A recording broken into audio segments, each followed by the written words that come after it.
concerns grow over a new variant of the virus, Northeast Wisconsin's Indian community is shedding light on the severity of the Delta strain.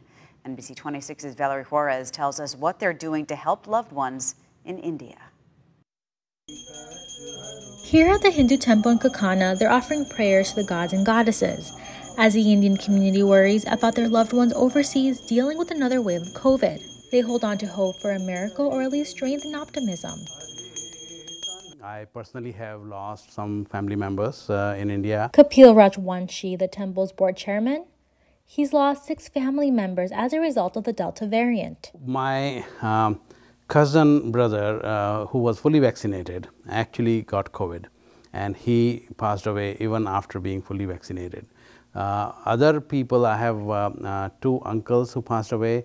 They had their first shot, but not the second shot yet. With over 700 Indian families in Northeast Wisconsin, he says nearly everyone has a loved one in India who's been impacted. In fact, he shares a woman from here in the Fox Valley traveled overseas for a wedding, contracted the Delta variant, and died. She was only 40-year-old. She left 2 boys behind, and she passed away. And that is just so sad. She was a very active volunteer for the temple. With conditions there so bad and with a shortage of supplies, Kapil says their temple decided to come together and help raise money for loved ones on the other side. And hospitals in India so overwhelmed, his own brother not even able to get admitted. So the money that we are raising is going towards purchasing oxygen concentrators, oxygen cylinders, PPE kits for the people who are isolated in their homes, and also some of the money is going towards setting up some oxygen plants in India. For now, they have raised over $21,000, but say they're still collecting as more help is needed.